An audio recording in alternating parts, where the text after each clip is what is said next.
lunes 8 de junio, bienvenidos a la emisión estelar de Telediario. De inmediato un repaso por los hechos más importantes de la jornada. Estos son nuestros titulares.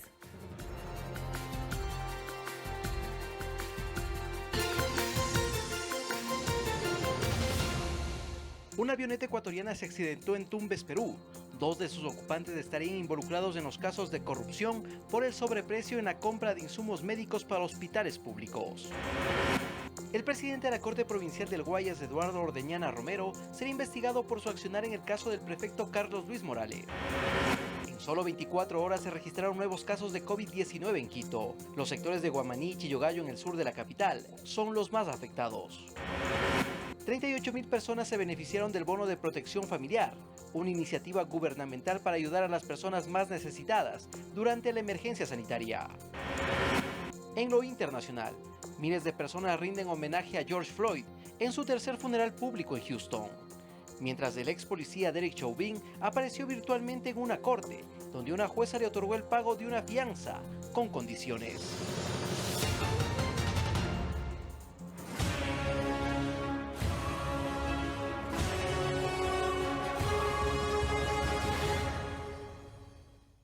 Comenzamos. Un muerto y 3 heridos es el saldo del accidente aéreo ocurrido en la localidad de Tumbes, en Perú. La avioneta siniestrada es de placa ecuatoriana y, según las autoridades, al menos 2 de sus ocupantes estarían relacionados con la investigación penal de sobreprecio en la compra de insumos médicos en hospitales públicos.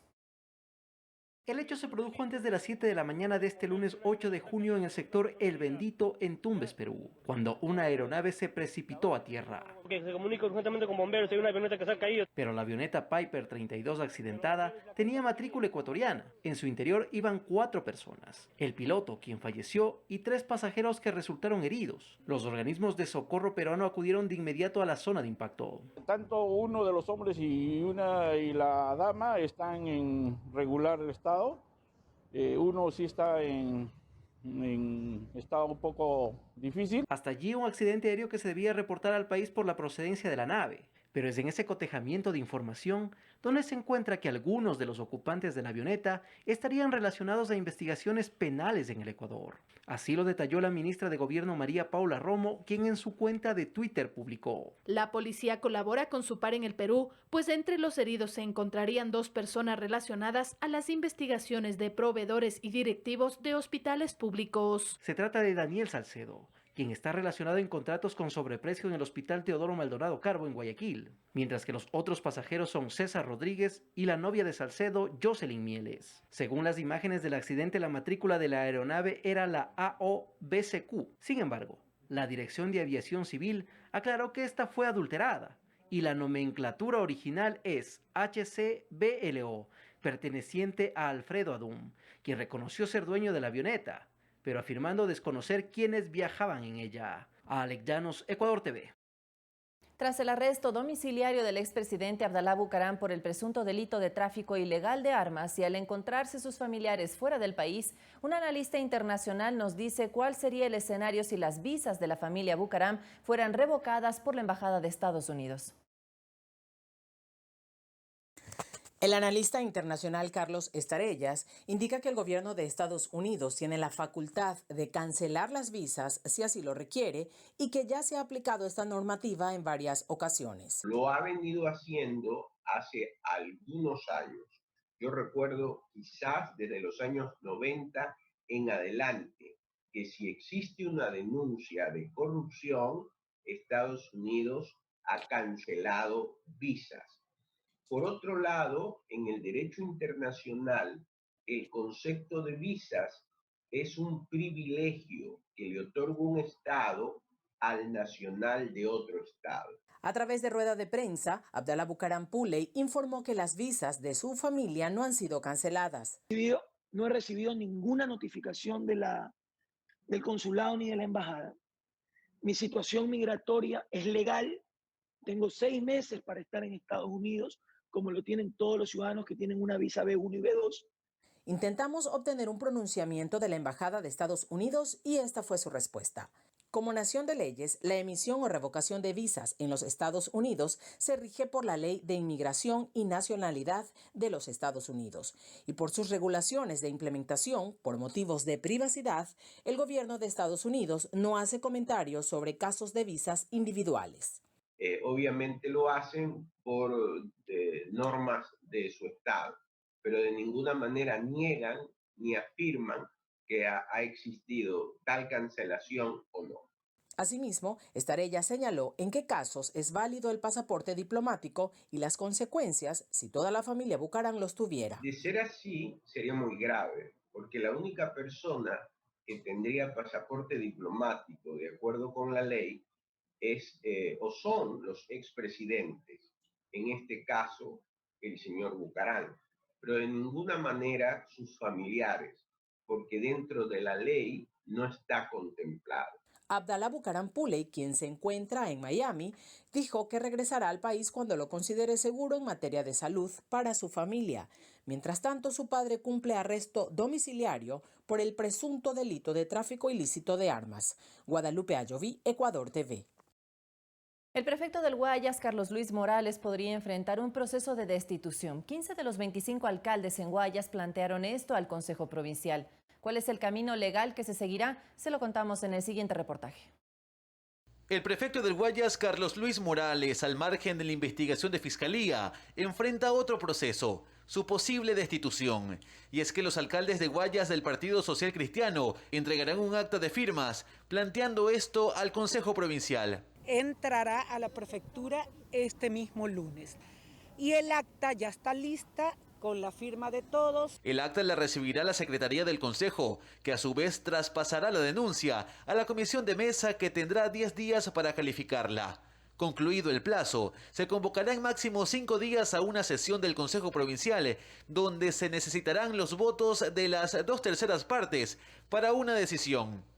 De no existir los votos, se entiende que el prefecto continuaría en el cargo. El Consejo Provincial lo conforman 34 personas, es decir, los 25 alcaldes del Guayas, los 7 representantes de juntas parroquiales rurales, la viceprefecta y el prefecto Morales. Las 2/3 partes significarían 23 votos. Con 15 alcaldes ya a favor, faltarían solo 8 votos para aprobarlo. De ahí que la decisión de los 10 alcaldes restantes será definitiva. El burgomaestre de Playas, por ejemplo, adelanta algunos criterios. Nosotros tenemos que ejercer el voto en función de hacer respetar al ciudadano en cuanto a moral, ética y por sobre todo los emolumentos que le pertenecen al pueblo. Los actos que se están investigando del prefecto Morales estarían vulnerando eso que usted menciona.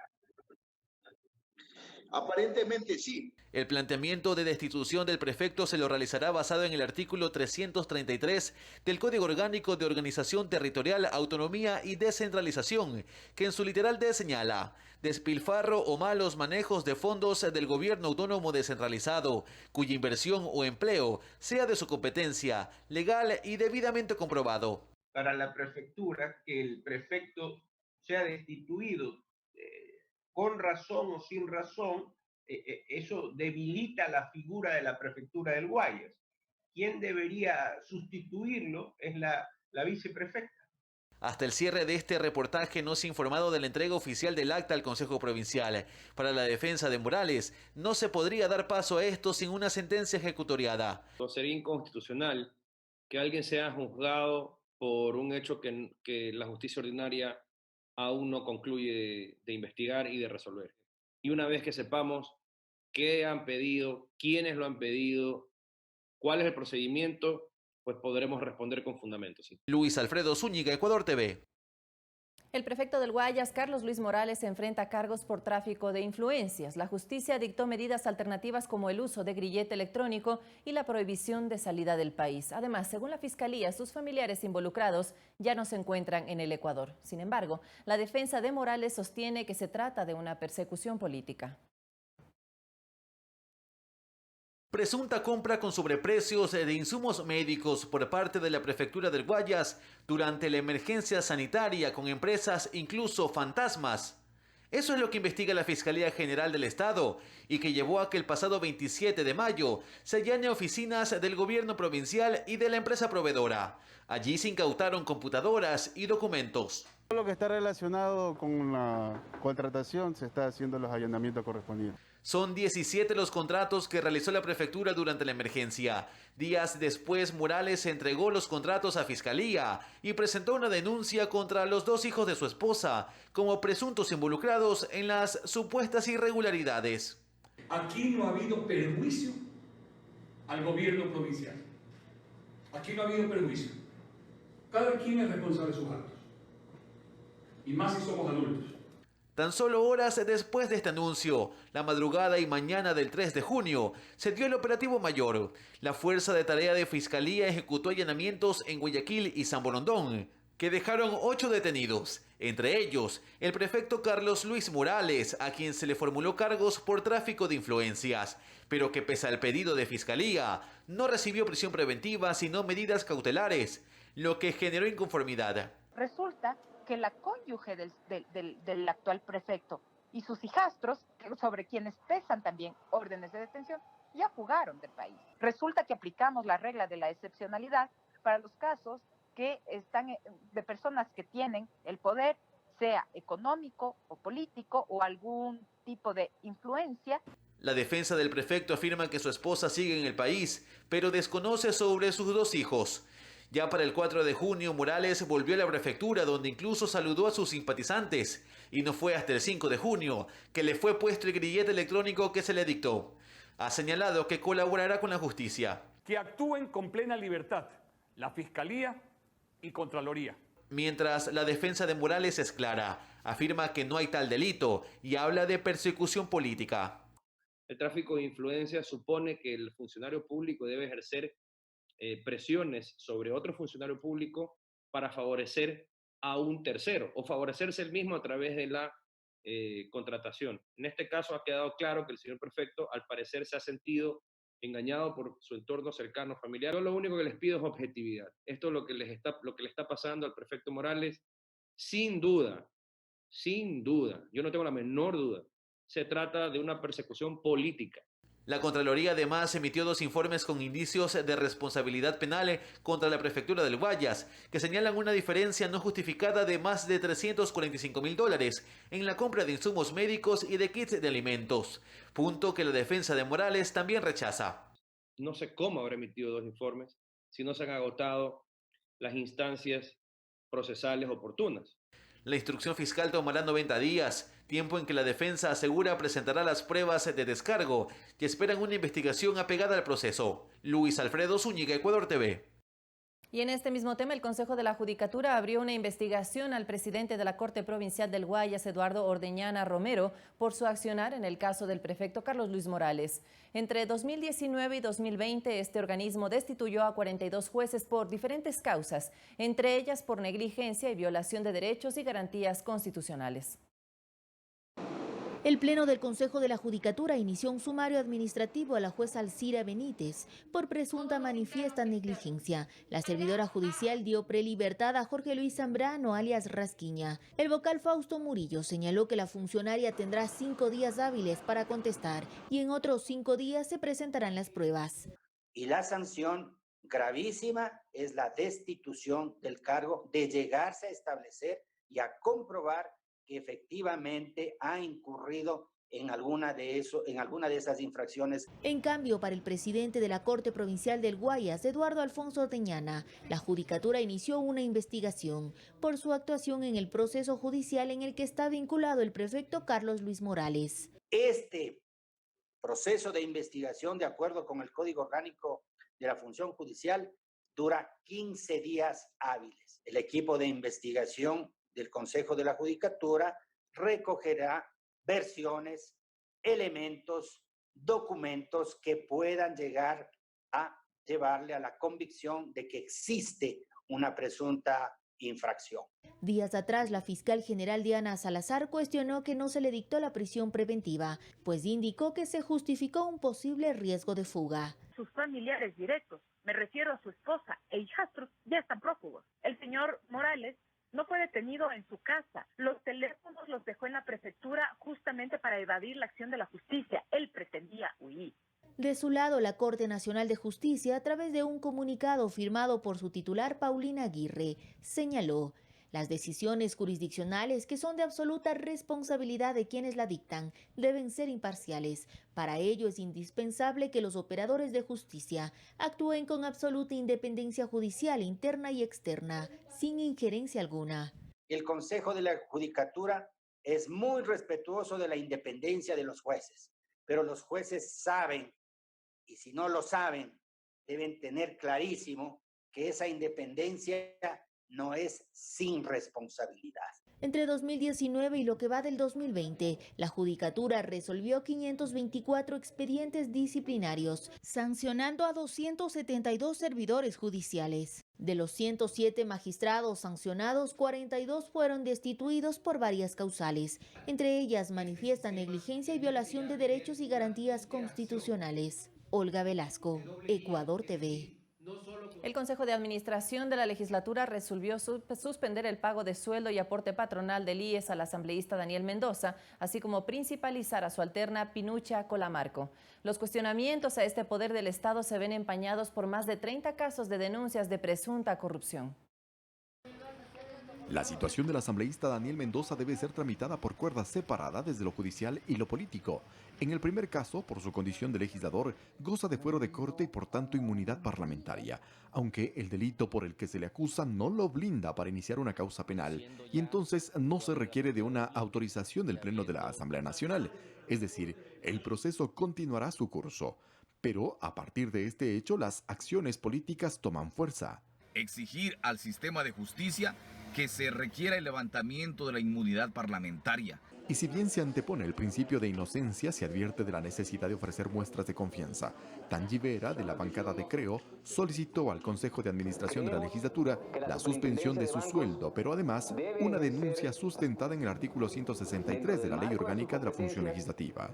Los asambleístas no podemos de ninguna manera ofrecer, tramitar, recibir o administrar recursos del presupuesto general del Estado. Sí, a lo que queremos llegar es a la destitución de este legislador. Pedido que se suma al de la asambleísta de la bancada de la Revolución Ciudadana, Verónica Guevara, y al de Fabricio Villamar, quien también apunta a la separación del legislador. Un pedido que lo había planteado cuando iniciaron las investigaciones y se detuvo al asesor de Mendoza, Giancarlos Benavides. No se ha dado paso a este pedido. He solicitado el día de hoy nuevamente que se separe al legislador Mendoza de la Asamblea mientras continúan las investigaciones. Es lo mismo que se hizo en casos en donde, aun cuando no había una sentencia judicial, sí habían investigaciones, y creo que procede exactamente a hacer lo mismo. Cristina Reyes adelantó que en este caso corresponde suspender el pago de sueldo y aporte patronal, así como principalizar a su alterna, pero además cree que es necesario ampliar las investigaciones de esta presunta red de corrupción. Pero habrá que ir al fondo del asunto. Esos hospitales no se repartieron solos. Alguien se los repartió. Lo cierto es que la Asamblea enfrenta un descrédito que no es nuevo, pero que en este periodo, al menos, el número de legisladores que se ven envueltos en denuncias o en investigaciones casi llega al 22%. Que más de 30 legisladores actualmente están siendo investigados por casos de corrupción, ya sea en procesos que se encuentran en etapa de indagación previa en la Fiscalía o también en procesos de investigación o determinación de responsabilidades en la Contraloría General del Estado. Eduardo Córdoba, Ecuador TV.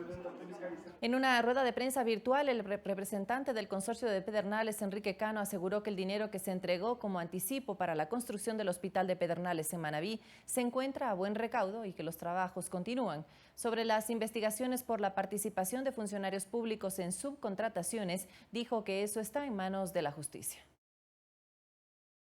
El consorcio Pedernales Manabí ganó el concurso del SECOP para la contratación del Hospital Básico de Pedernales en Manabí con capacidad para 30 camas. El costo de la obra supera los $16 millones y en marzo recibió un anticipo por el 50%. Más de $8.2 millones con 2 pólizas de seguro. La una que garantiza el buen uso del anticipo y la segunda el cumplimiento del contrato.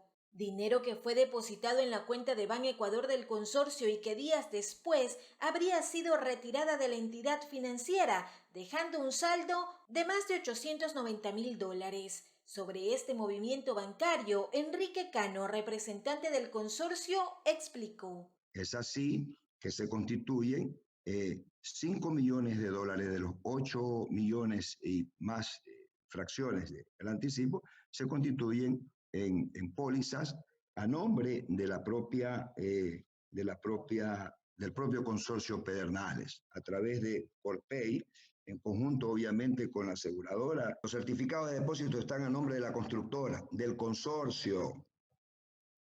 No están a nombre de persona particular alguna ni de empresa alguna, de ninguna manera. En la ley de contratación pública, ni tampoco en las cláusulas contractuales disponen expresamente que los dineros deben estar donde se depositaron por parte de la entidad contratante.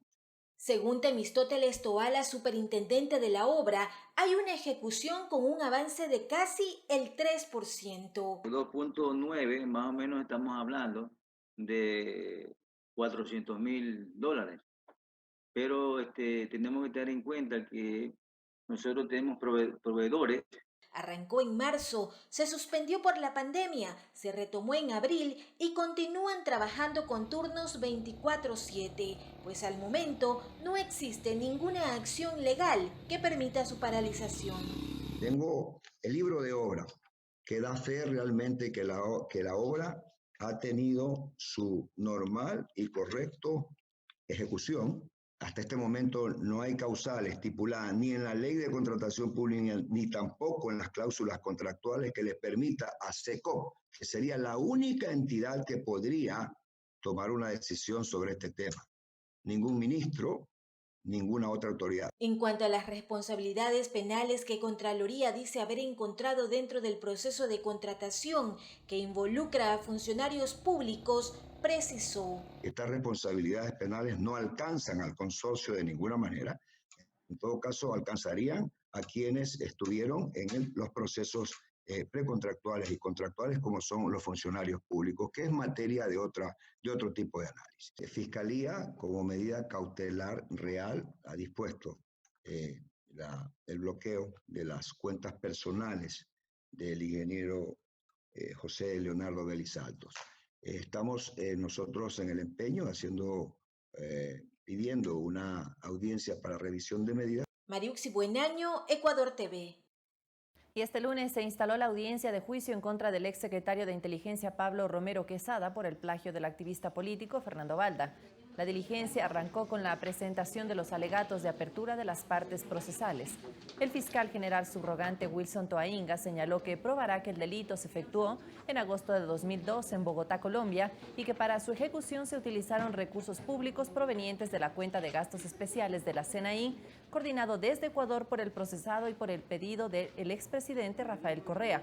La audiencia se suspendió por pedido de Fernando Balda, acusador particular, debido a la muerte de su madre. El juicio se reinstalará el jueves 11 de junio a las 8:30 en la Corte Nacional de Justicia. Bueno, Fiscalía tiene su tesis, ¿no? Acusador particular tiene su tesis. Yo, al respecto, técnicamente, pues, estamos indicando que no hay los elementos del tipo penal, ¿no? Por la imputación realizada por Fiscalía, el tema técnico.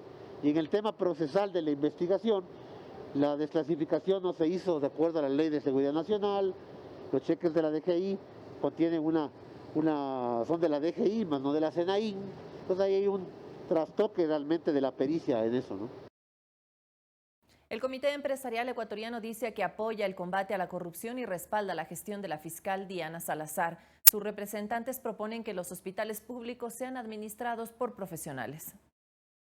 El Comité Empresarial expresó su rechazo e indignación por los actos de corrupción que han quedado descubiertos en el marco de la emergencia sanitaria derivada del COVID-19. Apoyan la gestión de la Fiscal General y de la Policía Nacional. Estos casos puntuales que se registraron la semana pasada, que comprometen al prefecto Morales, al expresidente Bucarán, hacer un pronunciamiento institucional como Comité Empresarial en apoyo a la fiscal Diana Salazar en el sentido de su reclamo a los jueces que actúan pues de algún modo de forma permisiva o tolerante frente a estos casos en donde naturalmente la justicia tiene que obrar con mucha severidad, con mucho rigor, para tratar de establecer precedentes que sirvan hacia el futuro. Y les preocupa que el decreto 1033 emitido en mayo para compras unificadas de medicamentos y el mecanismo de trazabilidad sean insuficientes. No establece las condiciones o los requisitos en el marco de lo cual deben participar los actores interesados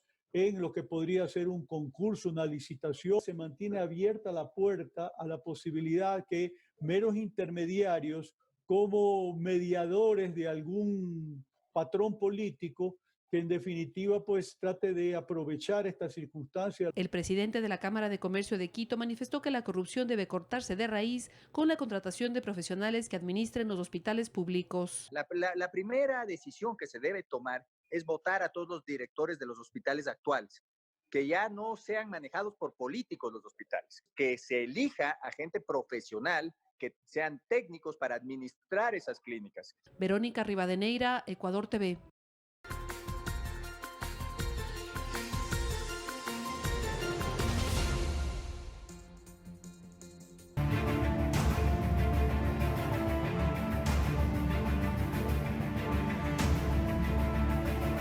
Gracias por seguir en nuestra sintonía. En el centro, norte y sur de Quito, las actividades comerciales toman mayor fuerza después de 6 días de cambio de color en el semáforo de rojo a amarillo. Pero todavía es recurrente ver a ciudadanos sin mascarilla o si las tienen, no las usan adecuadamente. Es el sector de La Marín, punto de conexión del norte con el centro y sur de la capital. Basta con estar unos minutos para palpar cómo la ciudadanía retoma sus actividades a 6 días ya de implementado el color amarillo. Hay quienes, por suerte la gran mayoría, usan mascarilla, pero no mantienen completamente la distancia social. A otros, cuidarse y protegerse ni les va ni les viene. Todo esto en un espacio público donde hay concurrencia de personas y cualquiera de ellas puede ser portadora asintomática del virus. Los almacenes del sector y el tráfico en la zona le dan a este sector de la capital el ambiente común de un día normal. Más al sur, en el sector del recreo, la dinámica económica y actividad ciudadana no distingue colores. Mientras permanecimos en este punto de la ciudad, se pudo observar a muy pocos ciudadanos sin tapabocas o usándolas inadecuadamente. El médico familiar Edgar León recuerda que el peligro de contagio no ha desaparecido. De nuestra responsabilidad y disciplina depende que no exista un mayor brote de contagios. Si empezamos a abrir sin control lugares de esparcimiento o sin control lugares de aglomeración, yo creo que esa va a ser la mayor dificultad y el mayor riesgo para que en 2 semanas tengamos un rebrote. En el norte de la ciudad, la misma tónica. Ciudadanos que se cuidan adecuadamente y otros no tanto. Debemos entender que el uso de la mascarilla posiblemente sea de aquí en adelante en los próximos meses o años. Mientras no exista una medicación o una vacuna para reducir la infección de la COVID-19, esta mascarilla es parte de nuestra indumentaria. Es la nueva normalidad de una ciudad que día a día su gente busca adaptarse a esta nueva forma de convivencia. Javier Ceballos, Ecuador TV. El municipio capitalino realiza pruebas PCR a conductores de la transportación pública para controlar la curva epidemiológica. En las últimas 24 horas se registraron nuevos casos por COVID-19 en las parroquias Guamaní y Chillogallo, en el sur de Quito. El transporte municipal y el público puede convertirse en una de las principales fuentes de contagio del COVID-19, ahora que la capital pasó a semáforo amarillo. El municipio de Quito busca controlar el riesgo de contagios en las unidades de transporte y realiza pruebas PCR para detectar el virus a conductores y procurar su aislamiento inmediato. Jorge Piedra es conductor. Acudió temprano para realizarse lo que él considera una prueba vital para salvaguardar las vidas de los usuarios. Porque así estamos seguros de seguir trabajando y no estar contaminados para no seguir contaminando a los usuarios. El alcalde capitalino llegó a este lugar. También se hizo el diagnóstico. Indicó que las 200 pruebas que se realizan a los conductores son importantes para controlar la curva epidemiológica en la capital. Tenemos que seguir trabajando, identificando a los positivos. Por ejemplo, vean el taxismo, encontramos 4% de positividad. Es bastante bajo, pero seguiremos haciendo pruebas para que quienes estén positivos se aíslen y podamos seguir avanzando con la ciudad. ciudad. Porte municipal hemos tenido 28 casos positivos, de los cuales 26 han sido asintomáticos, que es lo más preocupante. Ningún contagio adicional en vista de que estos conductores estaban dentro de una cabina debidamente aislados. Asimismo, el secretario de Movilidad se refirió sobre aquellos casos donde se registra aglomeraciones en las unidades de autobús. Señaló que son aislados y obedecen a una razón. Por eso justamente era la razón de tener una tarifa cero, para evitar ese tipo de abusos y que no caigan en la tentación de llevar más personas. Estamos buscando las diferentes alternativas para que el Consejo busque quizás una salida con una compensación solo del 50% de lo que no están llevando.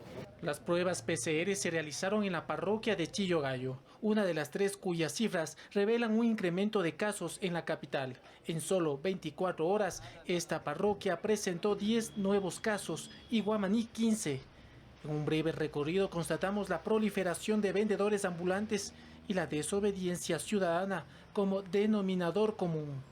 El alcalde también mencionó que en los próximos 15 días se realizará una evaluación de lo que significó precisamente el cambio de color del semáforo de rojo a amarillo aquí en la ciudad de Quito. Y espero que el lavado de manos y todas las medidas sanitarias vayan sumando para que en unos 14, 15 días no tengamos un desborde de casos y tener que tomar otras medidas, que es lo que estamos cuidando diariamente. Juan Carlos Figueroa, Ecuador TV. El gobernador del Guayas, Pedro Pablo Duarte, entregó más de 1000 pruebas rápidas para detectar COVID-19 a agentes de la Comisión de Tránsito del Ecuador y destacó su trabajo durante la emergencia sanitaria. La donación se realizó durante la entrega de reconocimientos a 60 agentes de tránsito que colaboraron durante la emergencia sanitaria. No solamente estamos extendiéndole nuestra gratitud como gobierno nacional, sino también haciendo la entrega de casi 1000 pruebas rápidas a través del Ministerio de Salud para poder seguir monitoreando y cuidando a quienes nos cuidan. Eso es parte del trabajo del gobierno nacional, en este caso a través de la gobernación de la provincia. El director ejecutivo de la Comisión de Tránsito del Ecuador, Eduardo Ayala, aseguró que los agentes no solo prestaron su ayuda en Guayas, sino en otras provincias. Comisión de Tránsito del Ecuador estuvo presente en la primera línea, con temor, el temor que tenemos todos los humanos. Sin embargo, se superó ese temor con el valor que el día de hoy necesita ser enaltecido, porque las cosas buenas se aplauden. Duarte aseguró que desde el gobierno nacional se valoró el trabajo de los agentes al colaborar con las tareas de levantamiento de cadáveres. Es una tarea a la cual estaban preparados, pero evidentemente es una carga psicológica y emocional bastante alta y merecen nuestro agradecimiento, nuestra gratitud. Ellos fueron parte del cuerpo de tarea conjunta establecido por el presidente de la República y es digno y es grato poder estar en este momento rindiéndole este justo homenaje. A través de la campaña Reactivación Segura que lleva a cabo la Gobernación del Guayas, se han destinado pruebas rápidas a varias instituciones que han estado en la primera línea de combate, como Fuerzas Armadas, Policía Nacional y otras instituciones como la Universidad de Guayaquil, Fiscalía y gremios de taxistas. Guadalupe Ayoví, Ecuador TV. Atención a lo siguiente, las actividades físicas al aire libre quedaron habilitadas para niños, niñas y adolescentes y personas menores de 70 años en 111 cantones que se encuentran en color amarillo y verde dentro del semáforo epidemiológico. Estas son las nuevas disposiciones del COE Nacional.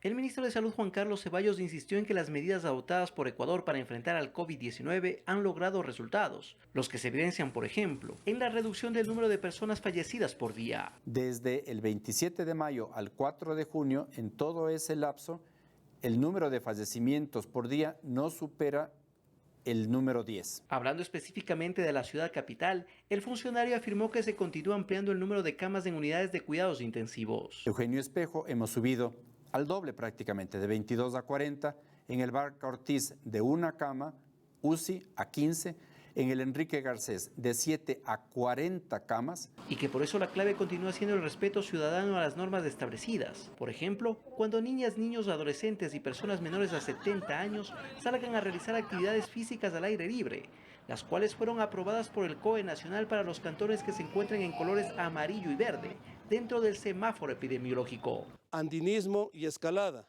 automovilismo, es el karting, atletismo, buceo, actividades subacuáticas, actividades aguas abiertas y piscina, canotaje, solo botes individuales, ciclismo, deportes aéreos ecuestres. Es que para cumplir con estas actividades hay varias normas establecidas. Se recomienda el uso de mascarilla, bandana o bab antes y después de realizar la actividad física, así como también el uso de gafas. Fueron los anuncios que se presentaron dentro de lo que se aclaró será la última cadena periódica que emitirán las autoridades durante esta emergencia sanitaria. La ciudadanía continuará siendo informada a través de la infografía que diariamente se comparte.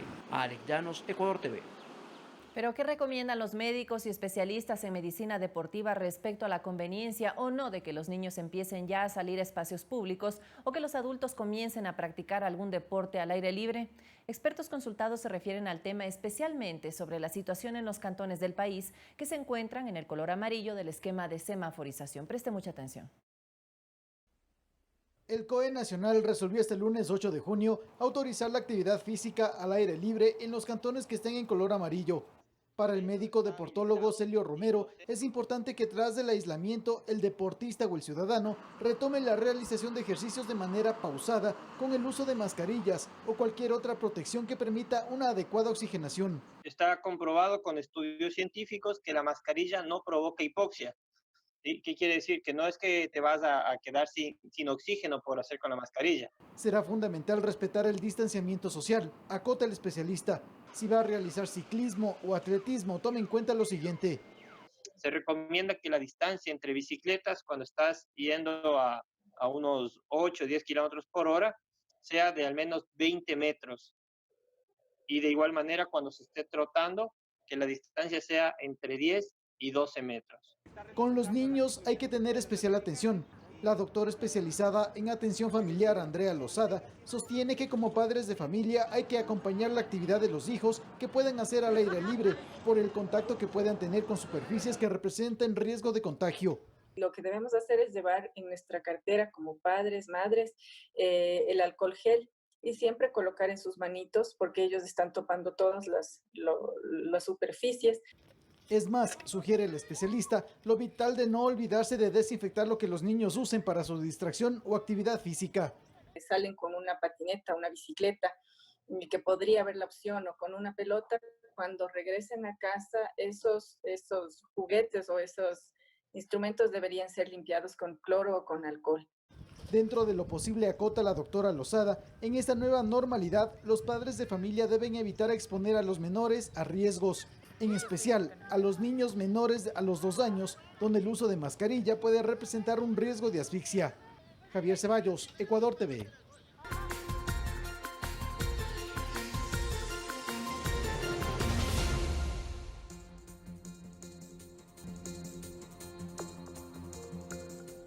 Continuamos. El sector ganadero mira en el programa Reactívate Ecuador una oportunidad para ofrecerle un respiro a la economía. Y aunque se saluda la iniciativa por las condiciones establecidas para los créditos, también se demanda facilidades en el trámite.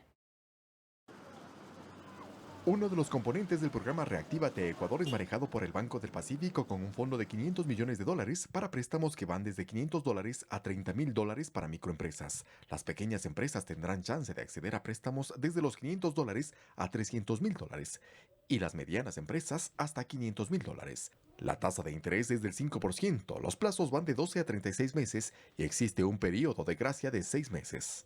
Ese periodo de gracia de no pago ni de capital ni de intereses será por 6 meses. A partir del mes 7 será cuando comience a pagar la operación. Todo esto es un círculo virtuoso que genera mayores oportunidades de una manera inclusiva y democrática. Recursos que le vienen bien al sector ganadero, asegura el presidente de la Asociación de Ganaderos de la Sierra y el Oriente, Juan Pablo Grijalva. Porque en muchos casos, por ejemplo, muchas industrias han seguido comprando leche, pero no han podido vender sus productos por las dificultades de comercialización, y eso ha hecho que sus stocks suban, y esos stocks deben ser financiados en alguna manera, porque sin ventas no hay los ingresos, hay dificultad en pago de sueldos, etc. De igual manera, el sector ganadero, muchas plantas al no poder vender, pues han tenido retrasos en los pagos, y esos retrasos han hecho que el sector tampoco pueda cumplir con todas las obligaciones. Asegura que el sector califica en los requisitos exigidos para obtener estos créditos, pero también considera pertinente que el trámite debe ser expedito, fácil y a tiempo para el solicitante. Creo que hay las posibilidades, pero lo importante es que sea lo más ágil posible. Todos coinciden que al mejorar la liquidez en el sector productivo a través de estos créditos, se apoya a la dolarización y al empleo que se genera con los cerca de 298,000 agricultores. Nuestra visión debe ser el poder exportar productos y hacer que esos productos, que los dólares de frutos de esa exportación vengan al Ecuador. Eduardo Córdoba, Ecuador TV. Del 1 al 5 de junio, 38,000 personas accedieron al bono de protección familiar de $120 en la segunda fase de este beneficio que entrega el gobierno a las personas más necesitadas durante la emergencia sanitaria por el COVID-19. Miles de ciudadanos de escasos recursos económicos, entre ellos adultos mayores, madres solteras y personas que viven del día a día de sus trabajos a nivel nacional y que producto de la pandemia del COVID-19 no han podido salir a realizar sus labores, han accedido al bono de protección familiar de $120 que entrega el gobierno en medio de la emergencia sanitaria. Aquí es el terreno donde yo vengo a trabajar todos los días para ganarme como es el diario, para el sustento de la alimentación de mis hijos. Me llamaron al teléfono a decirme que yo era beneficiada del bono. Me sentí una alegría cuando me dijeron que tengo que acercarme a cobrar. Lo primerito que pensé fue en mis hijos, en el bienestar de ellos para esto del estudio. Bueno, lo voy a invertir en lo que es de cosas de mi hijita. Tengo una niña de 1 año y 6 meses. Comprar en lo que es pañales, leche. Ya estaba quedando sin dinero y no tenía las posibilidades de obtener algo porque estaba dura la crisis. Voy a realizar, primerito, a las terapias de mi hijo, el Adonis. Durante el mes de mayo fueron 1,049 personas las que accedieron al bono de protección familiar, en tanto que en la segunda fase, desde el 1 al 5 de junio, son en total 38,616 los beneficiarios. Son $114 millones que hemos destinado para este bono en la primera y la segunda fase. Los kits de alimentos que entrega el gobierno en todo el territorio nacional ha beneficiado a más de 1,500,000 familias. Nos están ayudando con muchas cosas, gracias a Dios, y con la ayuda alimenticia mis hijos siempre van a tener cada día un plato de comida para servirse. Santiago Tello, Ecuador TV. El Ministerio de Inclusión Económica y Social entregó kits de alimentos y de aseo personal a una familia de 8 integrantes, 7 niños y un adulto que se encuentran en situación de vulnerabilidad en el recinto Nueva Esperanza de la Vía La Costa, a unos 20 kilómetros de Guayaquil. El coordinador del MIES en la zona 8, que comprende Guayaquil, Durán y San Borondón, Rodolfo Vaquerizo, señaló que se comprobó que debido a una discapacidad visual del 71%, el jefe de hogar, Jorge Cabeza, recibe la pensión toda una vida. Además, los niños recibirán controles periódicos de salud e ingresarán al sistema educativo. También se les brindará apoyo psicológico y emocional por medio de organizaciones cooperantes y se fortalecerá el apoyo comunitario. Hasta la fecha, según el MIES, se entregaron más de 1.200.000 kits a familias de comunidades y sectores urbanos marginales. Según un estudio de Equifax, de 3 millones de ecuatorianos se verían afectada la liquidez por los efectos económicos de la pandemia. Se trata de ciudadanos que antes de la llegada del COVID-19 tenían una situación financiera estable. El estudio se efectuó en alrededor de 7 millones de personas que componen la población económicamente activa y determinó que 3 millones de ellas estarían en riesgo de perder su liquidez. 40% tienen entre 25 y 45 años y 21% entre 41 y 50 años. 3 millones de ciudadanos y llamas en este caso vulnerabilidad de liquidez a una afectación de su liquidez comparativamente entre antes de la pandemia y ahora durante el momento de la pandemia. Las provincias que según el estudio concentran el mayor número de personas que podrían caer en estado de vulnerabilidad económica están en El Oro, Guayas, Los Ríos, Manabí y Santa Elena. Vaquerizo sostiene que por ello este grupo requiere apoyo de la banca privada, pública y también de las cooperativas para refinanciar sus deudas. Se trata de ayudar y de ayudar como encontrando de acuerdo a los perfiles, cuáles son los plazos apropiados, cuál es el tipo de crédito apropiado para cada uno de los perfiles en función de la situación en la que se encuentra. Indica que el 70% de personas que se encuentran en segmentos no vulnerables han pagado sus deudas, pero entre los grupos afectados en su economía familiar por la pandemia, el 53% no pagó sus deudas en marzo. Todavía no salen resultados de abril y mayo. En este sentido, las autoridades hacen un llamado a la ciudadanía para refinanciar sus deudas y no acumularlas. No es conveniente para las personas ni para las pequeñas empresas y las empresas el ir acumulando entonces tampoco grandes montos de deuda, sino más bien ir generando ellos mismos una gestión financiera que les alivie también de tener que después responder por obligaciones y montos mucho más altos, ¿no? Verónica Rivadeneira, Ecuador TV.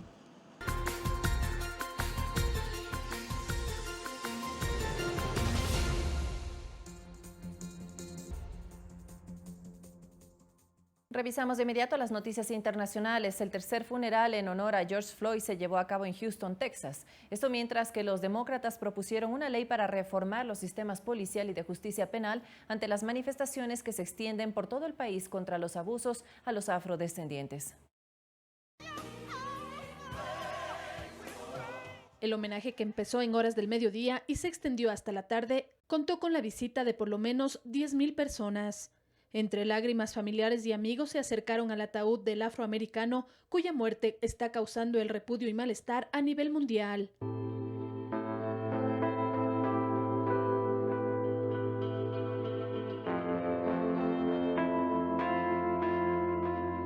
Derek Chauvin, de 44 años, quien afronta cargos de asesinato en segundo grado por la muerte de Floyd, acudió a la primera audiencia ante la corte. La jueza le impuso una fianza de $1,25 millones con la opción de reducirla a $1 millón bajo ciertas condiciones. Entre estas, que el policía debe someterse a cumplir con la ley, comparecer ante la corte, no trabajar para las fuerzas de seguridad o seguridad privada, renunciar a las armas o cualquier permiso de armas, no abandonar el estado de Minnesota y no tener contacto con la familia de George Floyd. Esto mientras que una decena de legisladores demócratas se arrodillaron durante 8 minutos y 46 segundos, el tiempo que estuvo el afroamericano con la rodilla del policía blanco sobre su cuello, en un sobrio homenaje a todos los que han perdido la vida debido a la brutalidad policial en los Estados Unidos.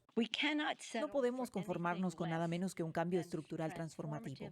Por eso, la ley para una labor policial justa eliminará los impedimentos para procesar la mala conducta de policías. Fernanda de la Bastida, Ecuador TV.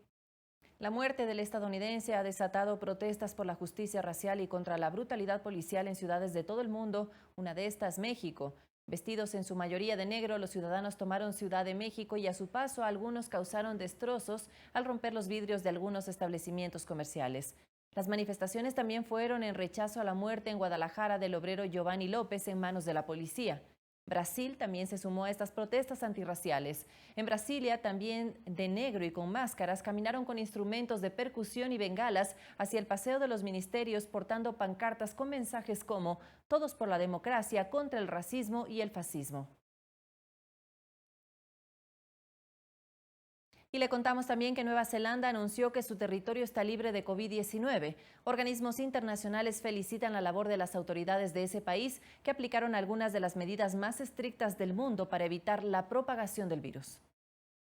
Las autoridades de Nueva Zelanda confirmaron que no queda ningún caso activo del nuevo coronavirus en su territorio. El país anunció estar libre de la pandemia tras un total de 1.154 contagios y 22 muertes. Ante ello, la primera ministra neozelandesa, Jacinda Ardern, explicó que se levantarán todas las medidas de confinamiento, exceptuando las restricciones en las fronteras, para evitar un rebrote por casos importados, y que los ciudadanos podrán retomar sus actividades cotidianas. Así, los eventos públicos y privados, los negocios de venta al por menor y la hostelería podrán reanudarse, y el distanciamiento social ya no será obligatorio en el transporte público. No obstante, el gobierno mantiene controles para evitar rebrotes. Esta libertad de restricciones depende en gran medida de que nuestros controles fronterizos consigan mantener el virus fuera. Pero debemos ser conscientes de la situación global y de la dura realidad de que el virus estará en nuestro mundo durante algún tiempo.